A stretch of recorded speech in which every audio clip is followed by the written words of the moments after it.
Basically human health and disease या चॅप्टरच्या नावावरूनच आपल्याला समजतंय की आपण या चॅप्टरमध्ये जे काय हेल्थ रिलेटेड आहे आणि डिझीज कशामुळे होतात. So basically how health is important in our daily life and what are the causes of disease, what are the parameters because of that disease is occurred in our body, disease and disorders. So basically before going for the disease we should know what is health and why health is required. So according to WHO, the health is defined as a state of complete physical, mental, and social well-being, and not merely the absence of disease of infirmity. मतलब क्या कि health क्या है, जो कि complete physically healthy होने चाहिए, जैसे कि हम लोग को कुछ लगे ना या फिर हम लोग को कोई इरिटेशन ना हो स्किन पे, तो फिजिकली हम लोग हेल्दी होने चाहिए. मेंटली हेल्दी कैसे रहेंगे, मतलब जो भी हम लोग को डिप्रेशन, आजकल लोग डिप्रेशन में बहुत है, तो ये डिप्रेशन ये भी एक डिजीज एंड डिसऑर्डर का ही पार्ट है, तो इससे भी हम लोग फ्री होने चाहिए. तो मेंटली हम लोग हेल्दी होने चाहिए. एंड सोशल वेलबिंग मतलब सोशली हम लोग लोगों के साथ सोशली कांटेक्ट करने चाहिए और सोशल सोशल रहने चाहिए. तो ये डिटरमाइन करता है हेल्दी पर्सन को. हेल्दी पर्सन सिर्फ फिजिकली हेल्दी होना इम्पोर्टेंट नहीं है, तो मेंटली भी हेल्दी होने चाहिए. ठीक है. So the human body has ability to resist almost all types of these foreign bodies. जो भी फॉरेन बॉडीज है, जैसे कि सराउंडिंग में डस्ट है, बैक्टीरियाज है, वायरसेस है, तो ये हमारे बॉडी में एंटर ना करे, इसलिए हमारे बॉडी की खुद की एक एंटीबॉडीज रहते हैं. फॉरेन बॉडी को मारने के लिए खुद की एंटीबॉडीज रहते हैं, उसको बोलते हैं इम्यून सिस्टम, जो हमारे बॉडी की रहती है. The system which protects us from various infectious agents is called as immune system. Remember this definition, the system which protects us from various infectious agents. ऐसी सिस्टम जो हमें इन्फेक्शियस एजेंट जो है सराउंडिंग में उससे प्रोटेक्ट करती है, तो उसको इम्यून सिस्टम बोलते हैं. ये जनरल डेफिनेशन है. फर्दर हम लोग ऑफिशियल जो इम्यून सिस्टम का डेफिनेशन है वो पढ़ेंगे. सो इम्यूनोलॉजी क्या होती है, हम लोग ने बहुत अभी तो कोरोना वायरस चालू है, तो हम लोग ने बहुत बार टीवी में देखा रहेगा कि इम्यूनोलॉजिस्ट अभी स्टडी कर रहे हैं कोरोना वायरस को ट्रीटमेंट के लिए, उसके अगेंस्ट ड्रग्स, मतलब जो भी मेडिसिन डिस्कवर करने के लिए इम्यूनोलॉजिस्ट स्टडी कर रहे हैं. तो इम्यूनोलॉजी बेसिकली क्या है, it is a branch of science which deals with the study of immune system. ये साइंस की ऐसी ब्रांच है जिसमें हम लोग इम्यून सिस्टम के बारे में पढ़ेंगे. Immune response of foreign substance, जो मैंने अभी बताया कि बाहर से कोई भी बैक्टीरिया और डस्ट हमारे बॉडी में एंटर करती है, तो हमारी इम्यून सिस्टम उसको कैसे रिस्पॉन्स करती है. And their role in resisting infection and by pathogen, और ये कैसे रेजिस्ट करती है इन्फेक्शन को, इसके बारे में स्टडी जिसमें किया जाता है वो ब्रांच को इम्यूनोलॉजी बोलते हैं, जो कि एक साइंस की ब्रांच है. समझे इम्यूनोलॉजी क्या है. Immunology is a branch of science which deals with the study of immune system, immune response of to foreign substances and their role in resisting infections by pathogens. तो अभी ये तो समझा कि अभी हम लोगों ने देखा था इम्यूनोलॉजी क्या है, वो समझा हमें, और इम्यून सिस्टम क्या है कि जो हमें प्रोटेक्ट करती है फॉरेन इन्फेक्शियस एजेंट से. तो ये ऐसी सिस्टम है जो हमें प्रोटेक्ट करेगी फॉरेन इन्फेक्शियस एजेंट से. तो ये इम्यून सिस्टम में बेसिकली दो बेसिक पैरामीटर रोल प्ले करते हैं. एक है एंटीजन और एक है एंटीबॉडीज. तो एंटीजन क्या है, any foreign substance invading body and capable of stimulating our immune response is called as antigen. मतलब क्या कि जैसे मैंने बोला कि कोई भी फॉरेन सब्सटेंस हमारे बॉडी में एंटर करता है, तो वो डस्ट हो सकती है, बैक्टीरियाज हो सकते हैं, माइक्रो ऑर्गेनिज्म और वायरसेस, ये सब जो बाहर की जो चीजें हैं जो हमारे बॉडी में एंटर करती है उसको बोलते हैं एंटीजन. तो और बॉडी उसके अगेंस्ट इम्यून रिस्पॉन्स जनरेट करेगी. तो बॉडी जो जिसके भी अगेंस्ट इम्यून रिस्पॉन्स जनरेट करेगी उसको एंटीजन बोलते हैं. एंटीजन का डेफिनेशन मोस्ट इंपॉर्टेंट है, याद रखना. Any foreign substance invading body and capable of stimulating immune response. ऐसी बाहर की जो भी चीज हमारे बॉडी में आती है और हमारी इम्यून रिस्पॉन्स को स्टिमुलेट करती है, चालू कर देती है, उसको बोलते हैं एंटीजन. ठीक है. तो protective chemical produce by immune cells in response to antigen. हमारी बॉडी एक केमिकल प्रोड्यूस करती है वो बाहर के एंटीजन के लिए, उसको बोलते हैं एंटीबॉडीज. ये देखो इधर जो पिक्चर दिख रही है, जैसे हम हमारी एंटीबॉडी हमारी बॉडी की सोल्जर्स है. ये सोल्जर जो भी एंटीजन इधर रहेगा उसको मार देती है, ठीक है, जैसे ये पिक्चर में हो रहा है। तो protective chemical produce by immune sales, जो हमारे बॉडी के इम्यून सेल्स है वो प्रोटेक्टिव केमिकल्स रिलीज करेंगे और एंटीजन को मार देंगे, उसको बोलते हैं एंटीबॉडीज। इधर तक समझा? इधर तक किसी को कुछ डाउट है? ये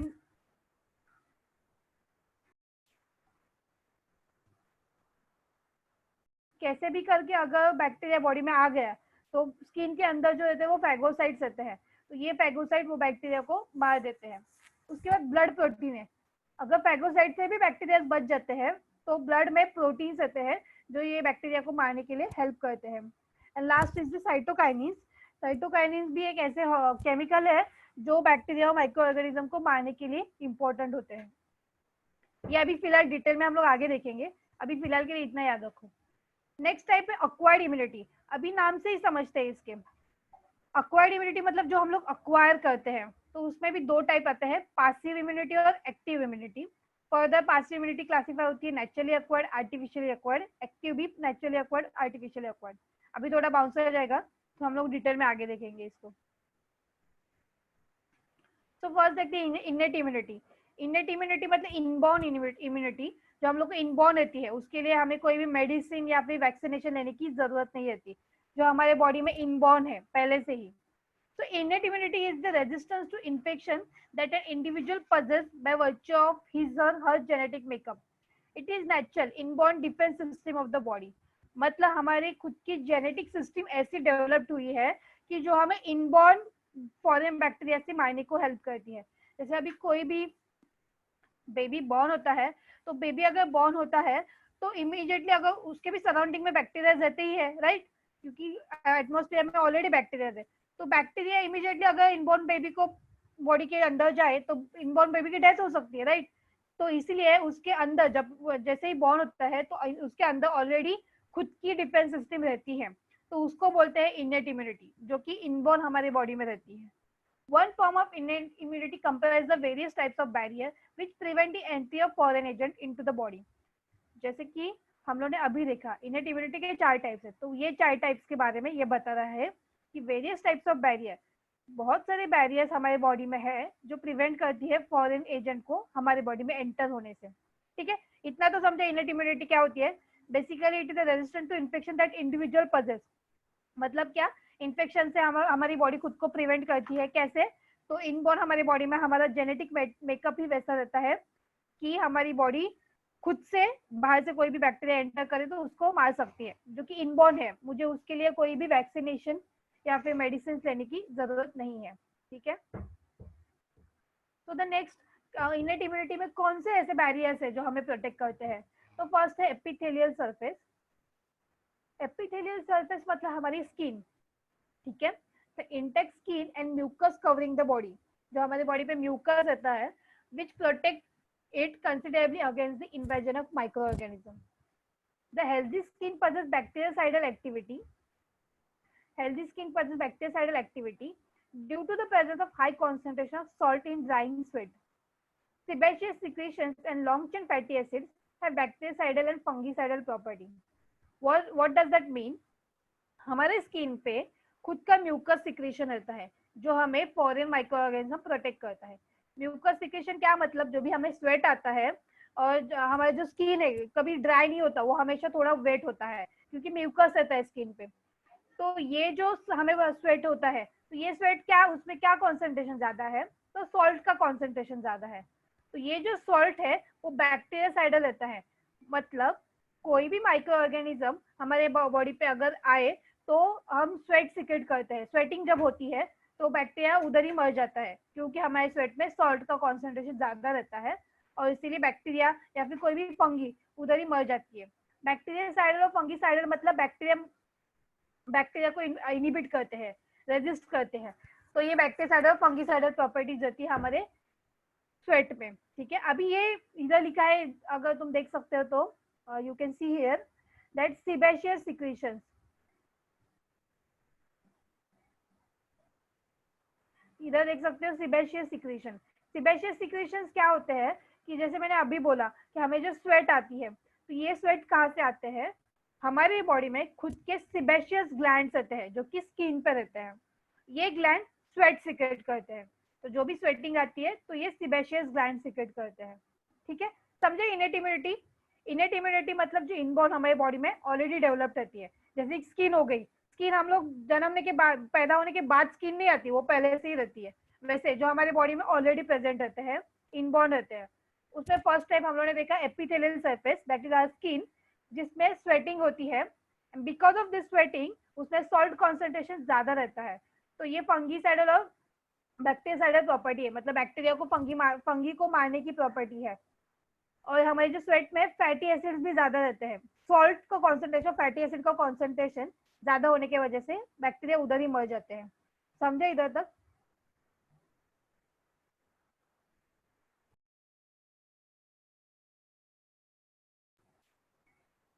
हाँ, सो द नेक्स्ट, यही एपिथेलियल सरफेस में अभी हम लोग एक स्किन का पार्ट देखा। एपिथेलियल सरफेस में बहुत सारे हैं। नेक्स्ट तुम लोग का हमारा जो रेस्पिरेटरी ट्रैक है, हैज अ म्यूकोसा, जो कि हम लोग को देखो कभी सर्दी हो जाती है, खांसी आती है, तो कफ आता है। तो व्हाट इज दैट, हमारा जो रेस्पिरेटरी ट्रैक है वो म्यूकस से भरा हुआ रहता है। ठीक है, नोज में भी म्यूकस रहता है। so this nose prevent entry of microorganism to large extent. The inhaled particles being arrested through hair or near the nasal orifices. Those that pass beyond are held by mucous lining the epithelium and swept back to pharynx where they tend to swallow or cough out. मतलब क्या, हमारा जो, हम लोग जब inhalation करते हैं, जब हम रेस्पिरेशन करते हैं, तब बैक्टीरिया नोज से, हम लोग नोज से रेस्पिरेशन करते हैं। नोज में म्यूकोसा रहता है। जब भी हम बैक्टीरिया को, जब भी हम लोग इनहेलेशन करते हैं, रेस्पिरेशन करते हैं, तो सराउंडिंग एरिया में अगर बैक्टीरिया रहेंगे तो हमारे नोज में हेयर्स रहते हैं, उसमें वो ट्रैप हो जाते हैं। अगर बाई एनी केस उधर वो बैक्टीरिया ट्रैप नहीं हुआ और बैक्टीरिया अगर नीचे चला जाए, तो हमारा जो रेस्पिरेटरी ट्रैक है, टकियल पार्ट, उधर म्यूकोसा है। तो ये म्यूकोसा क्या करता है, उधर बैक्टीरिया को पकड़ लेता है और हम लोग को कफिंग हो जाए, कफ आता है, खांसी होती है या फिर सर्दी होती है। तो जैसे हम चीखते हैं या फिर कफ से खांसते हैं, तो जो भी कफ है उसमें से वो बैक्टीरिया निकल जाते हैं। समझा? इसलिए हमारे बॉडी में म्यूकोसा, हमारे नेजल टैक और टकियल टैक में म्यूकोसा है। समझे? एपिथेलियल सरफेस में हम लोग ने क्या देखा, स्किन देखा था। स्किन कैसे एक्ट करता है, स्किन पर भी म्यूकोसा रहता है और स्वेट का कॉन्सेंट्रेशन ज्यादा रहता है। स्वेट में सॉल्ट और फैटी एसिड्स रहते हैं, इसके वजह से बैक्टीरिया उधर ही मर जाते हैं। अगर बाय एनी केस, सेकेंड है जो नोज है, तो हम लोग इनहेलेशन करते हैं और बैक्टीरिया हमारे नोज के पार्ट में पकड़ लिए जाते हैं, हेयर्स में।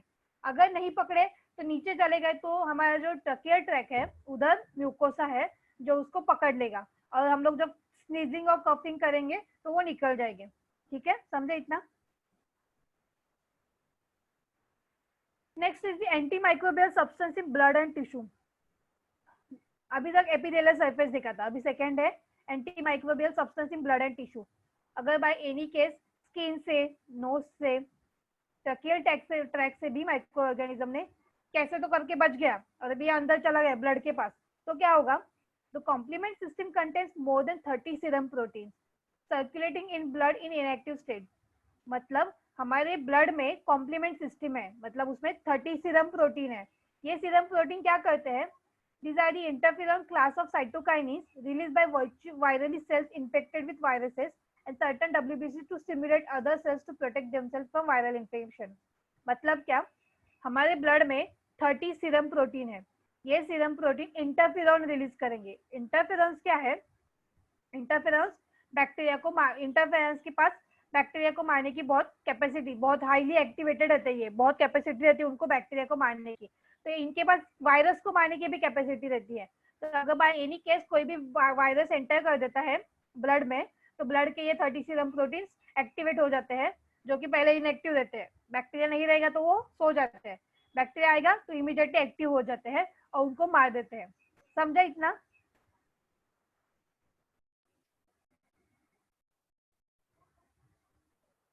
So the third part is cellular factors in innate immunity.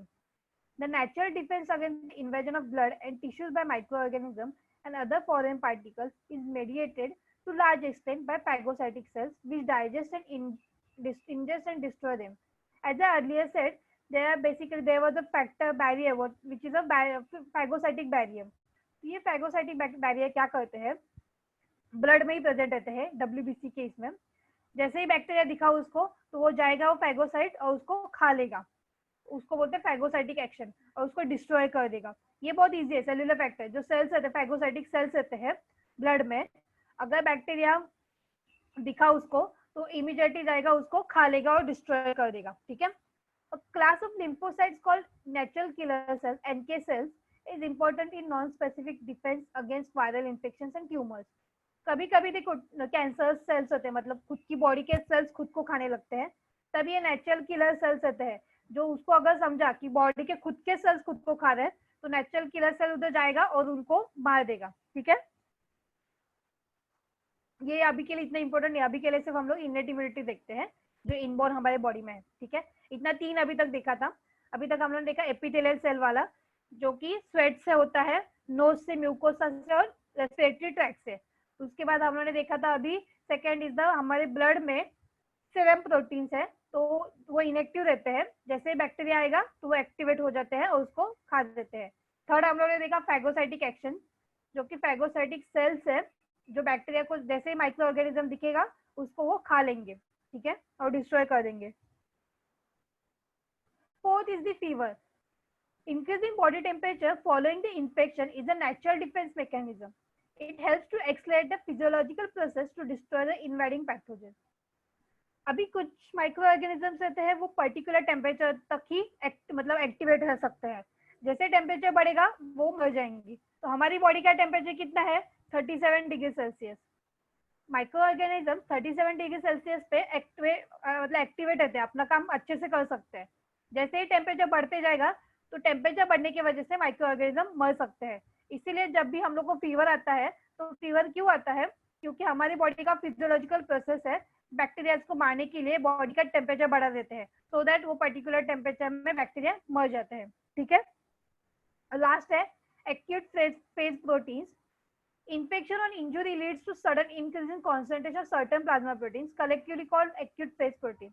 मतलब देखो कभी हम लोग को इंजुरी लग जाए तो उधर रेडनेस हो जाती है, स्वेलिंग आने लगती है, तो वो क्यों होती है, क्योंकि हमारी बॉडी एक्यूट फेज प्रोटीन्स को एक्टिवेट कर देती है. ये प्रोटीन्स क्या करते हैं, ये प्रोटीन्स अगर इंजुरी लगे तो इमीडिएटली उधर बैक्टीरिया को चांस ही चाहिए अंदर आने के लिए.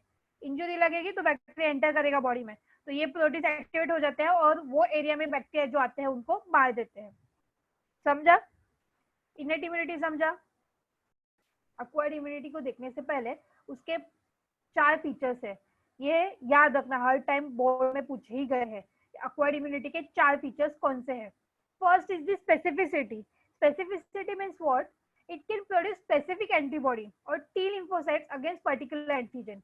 एक पर्टिकुलर एंटीजन के अगेंस्ट वो वही एंटीबॉडी एक्टिवेट करेंगे. मतलब अगर जैसे कोई सपोज साल्मोनेला टाइफी है तो उसके अगेंस्ट टी लिम्फोसाइट्स ही एक्टिवेट होंगे. तो ये स्पेसिफिसिटी, एक स्पेसिफिक बैक्टीरिया के लिए स्पेसिफिक एंटीबॉडीज एक्टिवेट होती है. Diversity, it can recognize a vast variety of diverse pathogens of foreign molecules. हमारे सराउंडिंग में बहुत सारे क्रोज में लिटरली बैक्टीरिया और वायरसेस है, तो हमारी बॉडी का खुद का कैपेसिटी है कि उसको डिफरेंशिएट करना कि कौन से बैक्टीरिया है वो उसको कैसे मारना है. ठीक है. Discrimination between self and non self. जैसे अभी कैंसर है तो कैंसर जो है हमारी सेल्फ बॉडी के खुद के सेल्स ही एक्टिवेट हो जाते हैं, खुद को खाने लगते हैं. तो फॉरेन मतलब बाहर से जो हमारे बॉडी में एंटर करती है. तो इम्यून सिस्टम अच्छे से डिफरेंशिएट करती है कि हम जो जिसको भी मार रहे हैं तो वो खुद के बॉडी के सेल्स है कि फॉरेन आए हुए हैं. खुद के बॉडी को सेल्स को बैक्टीरिया हमारे इम्यून सिस्टम नहीं खाएगी, क्योंकि अगर खुद के ही बॉडी के सिस्टम ने खुद को ही खा लिया तो बचेगा क्या. तो वो डिस्क्रिमिनेट करती है कि खुद का बॉडी का कौन सा और बाहर से आया हुआ कौन सा है. ठीक है. मेमोरी, जो कि मैंने आपको बताया मिसल्स का. When the immune system encounters a specific foreign agent for the first time, it generates an immune response and eliminates invader. This is called the first encounter. मतलब जब फर्स्ट टाइम जब micelles body में आए थे तो वो bacteria हमारे immune system को डिफिकल्टी हुई वो बैक्टीरिया को मारने के लिए. जब second time the immune system retains the memory, तो ये याद रखती है कि कौन सा बैक्टीरिया आया था. As a result, a second encounter with the same pathogen brings about quicker and stronger response. जब सेकेंड टाइम वो मिसल्स बॉडी में एंटर करने को ट्राई करता है तो बॉडी इमीडिएटली उधर ही और स्ट्रॉन्गर एक्शन में इम्यून रिस्पॉन्स देती है और उसको उधर ही मार देती है। तो बॉडी में अंदर एंटर करने का चांस ही नहीं मिलता उसको। समझा? अभी ये क्वेश्चन तुम लोग का आया रहेगा, नहीं भी आया तो भी मैं, तो ये याद रहेगा बॉडी के कि वैक्सीन क्या करते हैं, वैक्सीन को बैक्टीरिया ही देते हैं, उसको हम लोग डेड कर देते हैं और वो डेड हुए हुए बैक्टीरिया को हम लोग बॉडी में इंड्यूस करते हैं। उससे क्या होगा, बॉडी उसके अगेंस्ट एंटीबॉडीज बनाएगी। तो मुझे अगर पोलियो का वैक्सीन चाहिए तो मैं क्या करूंगी, पोलियो के जो बैक्टीरिया माइक्रो ऑर्गेनिजम्स है उसको मार दूंगी बाहर ही, और वो जो मरे हुए बैक्टीरियाज है उसको मेरे बॉडी में इंसर्ट करूंगी। उससे क्या होगा, बॉडी उसके अगेंस्ट एंटीबॉडीज बनाएगी। ठीक है, तो बॉडी के पास एक सेल है, फीचर एक क्या है, मेमोरी वाला, जो कि याद रहेगा कि उसको पोलियो का बैक्टीरिया ऐसा दिखता है। तो जब सच में, जब एक्चुअल में पोलियो का वैक्सीन मेरे बॉडी में आएगा जो कि जिंदा है, तो बॉडी को पहले से पता है पोलियो का वैक्सीन कैसे दिखता है, तो बॉडी उसको उधर ही मार देती है। ऐसे ही कोरोना के लिए वो देख रहे हैं कि कोरोना के वैक्सीन बैक्टीरिया को, वायरस को डेड कर देने का, फिर बॉडी में इंसर्ट कर देने का, और बॉडी उसके अगेंस्ट एंटीबॉडीज बनेगी। तो बॉडी क्या करेगी, याद रखेगी वो कैसे दिखता है कोरोना का वैक्सीन, सॉरी वायरस। और जब एक्चुअल में कोरोना का वायरस बॉडी में आएगा जो कि जिंदा है, तो बॉडी उसके अगेंस्ट वो एंटीबॉडीज बनाएगी। समझा? ये इजी है अंडरस्टैंडिंग के लिए, बट अगर नहीं समझा तो, जैसे मैं दूसरा एक टाइप है वैक्सीन का, अटीन्यूएटेड वैक्सीन। वो क्या होते हैं, जैसे अभी मैंने फर्स्ट वाले में बोला था कि हम लोग बैक्टीरिया को मार ही देते हैं, पूरा डेड कर देते हैं। अटीन्यूएटेड में क्या करते हैं, उसको हाफ किल्ड करते हैं। हाफ किल्ड मतलब क्या, वो बाहर मारा हुआ है, जैसे ही बॉडी में जाएगा वो एक्टिवेट हो जाएगा, तो बॉडी को, हमारे बॉडी उसके अगेंस्ट एंटीबॉडीज बनाएगी और उसको मार देगी। तो जब सच में वाला, सचमुच वाला जो आएगा वायरस हमारे बॉडी में, तो बॉडी को ऑलरेडी पता है कैसा शेप है उसका, तो उसको उधर ही मार देती है। तो वैक्सीन, बेसिकली वैक्सीन का फंडा ये है कि हम लोग डेमो देते हैं बॉडी को, तो बॉडी एंटीबॉडीज बना के रखे और याद रखे इसलिए। बट ये कैसे टेम्परेरी रहते हैं, हमेशा के लिए नहीं रहती है। मतलब पोलियो वैक्सीन मुझे बार बार देने पड़ते हैं बच्चों को, वो अमिताभ बच्चन का एड आता है ना पोलियो वैक्सीन का, तो बार बार क्यों देना पड़ता है, क्योंकि बॉडी इतना लाइफ टाइम तक याद नहीं रखती इसको, हार्डली 5-6 ईयर्स तक याद रखती है, तो इसलिए उसको बच्चे को बार बार वैक्सीन देना पड़ता है। समझा इतना? नेचुरल और आर्टिफिशियली एक्टिव इम्यूनिटी। समझा? इधर तक किसी को कुछ डाउट है, कंफ्यूज हो रहे हैं? नहीं। किसी को कुछ भी डाउट रहेगा तो अभी पूछो, ये थोड़ा डिफिकल्ट है, इनेट और एक्टिव और आर्टिफिशियल एक्टिव पैसिव में। नहीं समझा तो पूछना, ठीक है?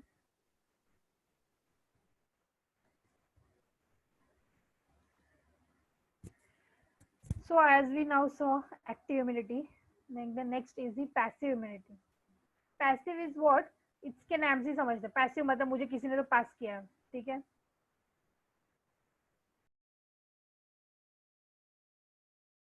हाँ, पासिव मीन्स वो ये किसी से तो मैंने पास, मुझे किसी ने तो पास किया, मुझे किसी ने तो दिया ये, ठीक है? Passive immunity is acquired when ready-made antibodies are received by the body cells. That is, body cells do not take any active part in the production of anti-immunity. जैसे कि after birth, antibodies are transferred from milk to infant to colostrum, first milk of mother, and continue throughout the period of this feeding. The antibodies received by baby from mother remain in the body for short time. Therefore, natural acquired passive immunity is short-lived. जो mother के milk से हमें जो antibodies मिलती है वो short live है, particular age तक ही उसका सीमित रहेगा वो। Second is the artificially acquired passive immunity. This immunity is developed by injecting previously prepared antibodies using serum from humans or animals. Example, antibodies obtained from hyperimmunized horse are injected to humans against rabies pathogen. It is short-lived. Till here you understand. Other are differentiated in the thymus gland and termed as a T lymphocyte. The bacterial lymphocyte pass into the body fluid and circulate in the body. The B lymphocyte and T lymphocyte forms humoral antibody mediated immune system, AMIS, antibody mediated immune system, and cell mediated system respectively. That means B lymphocyte produce antibody mediated. That means अगर एक बार B lymphocyte जिधर भी antibody दिखेगा, जिधर भी antigen दिखेगा, B lymphocyte उसके against antibody generate करेगी, ठीक है? टी लिम्फोसाइट सेल मीडिएटेड है, जैसे फैगोसाइटिक सेल हो गए, न्यूट्रोफिल्स, फैगोसाइटिक सेल जो हो गए, तो ये टी लिम्फोसाइट करते हैं जो कि सेल मीडिएट है, सेल को भेज देते हैं मारने के लिए। बी लिम्फोसाइट एंटीबॉडी को भेजती है मारने के लिए। समझ जाए, एएमआईएस और सीएमआईएस, एंटीबॉडी मीडिएटेड और cell mediated immune system. Till here anyone have any doubt? So further we'll see in detail T cells and B cells, that is T lymphocytes and B lymphocytes. So what is the mechanism of response of T lymphocytes? How T lymphocytes work? They have basically four cells. As I now said, T lymphocyte works by the cell mediated system. That means they send cells to kill the bacteria. Bacteria को मारने के लिए, micro organism को मारने के लिए T lymphocyte sales को भेजती है। तो कौन से सेल्स हैं? तो बेसिक 4 सेल्स हैं। एक है helper T cell, that means sensitized helper T cell produce lymphokinase for performing several types of functions like proliferation or other T cells.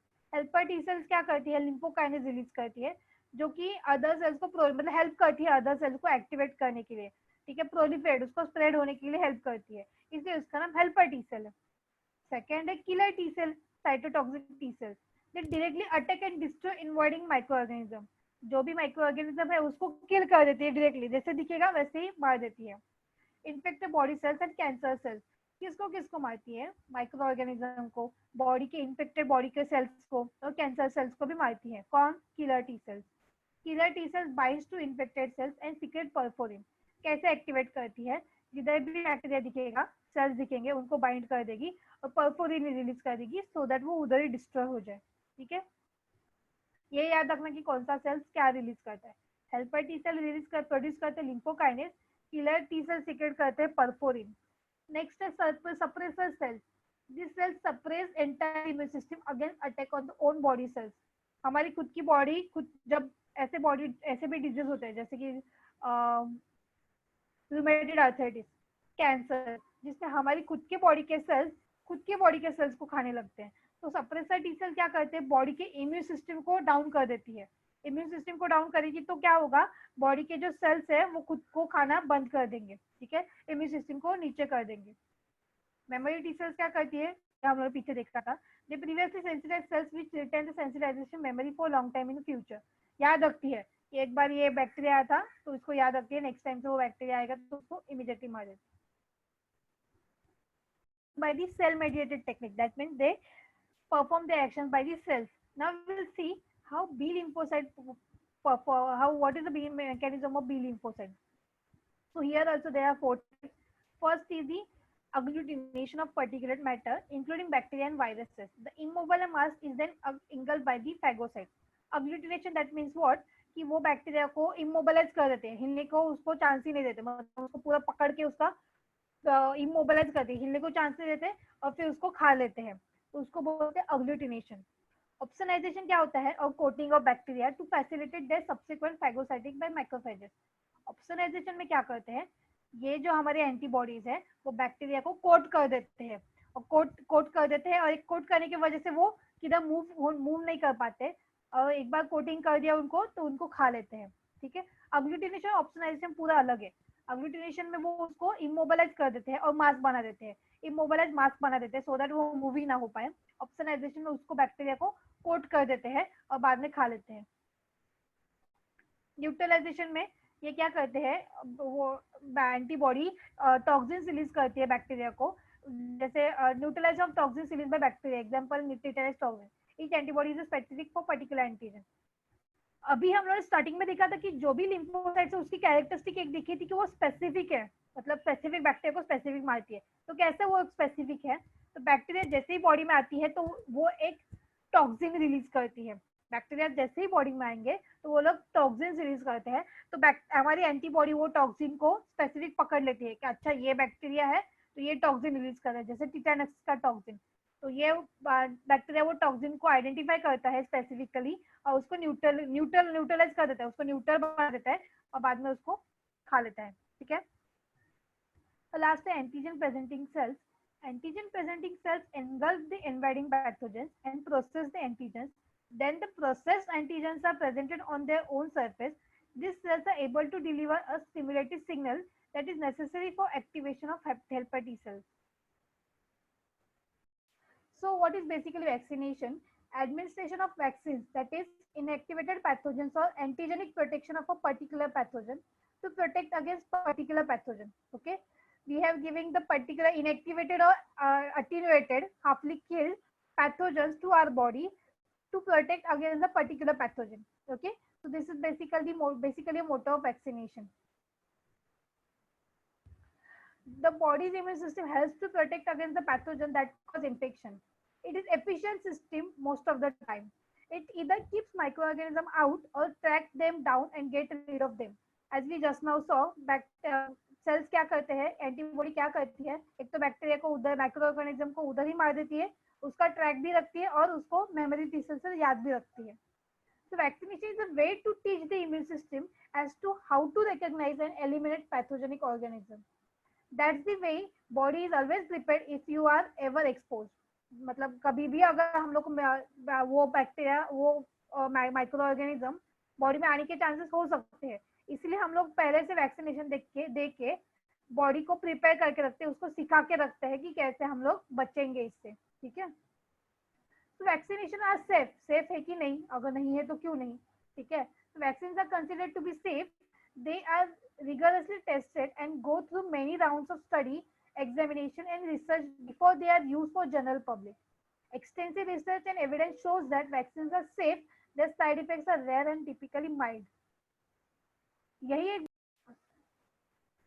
हाँ, so here you can see, so what is basically antibodies? Antibodies are the glycoproteins, glucose और protein से बने हुए हैं, which are highly specific to specific antigens. They are also called as immunoglobulins, Igs. Okay, produced in response to antigen. So here you can see the major part is the diagram of antibody. You can see there are two pin like structure, which is called, here you can see, this is called as a light chains. This part is called as a light chains, and the bottom part is called as a heavy chain. Okay, so further this light chain,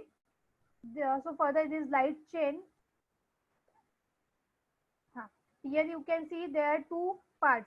These two parts are called as antigen binding site. जिधर जाके antigen bind होगा, देखो इधर दिख रहा है antigen binding site, दोनों side पे है. ये साइड को एन बोलते हैं, एन रीजन. इधर दिख रहा है एन लिखा है, तो ये एन रीजन है. अभी ये जो दो पार्ट है उसको भी देखो अलग अलग कलर है. तो जो अपर पार्ट है उसको बोलते हैं variable region of heavy chain. जो नीचे वाला पार्ट है, जो नीचे वाला पार्ट है उसको बोलते हैं variable region of light chain, which is a constant. देखो आपको अपर वाला दिख रहा है variable region of heavy chain, नीचे वाला variable region of variable region of light chain. जो नीचे के ये जो पार्ट है, ये जो दिख रहा है,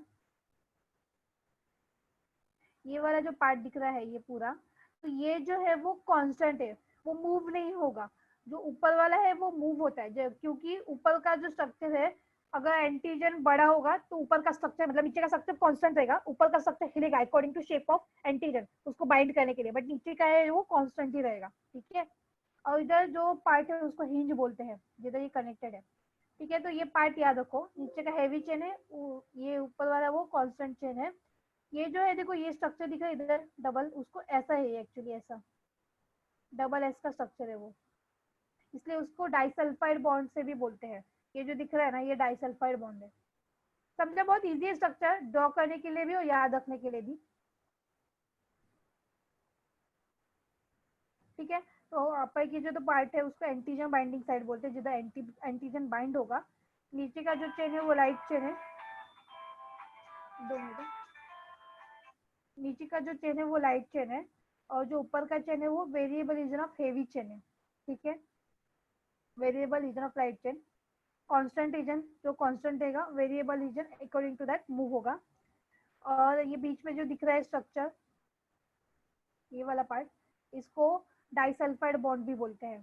ठीक है, समझे ये स्ट्रक्चर? कुछ डिफिकल्टी है इधर तक अंडरस्टैंडिंग के लिए?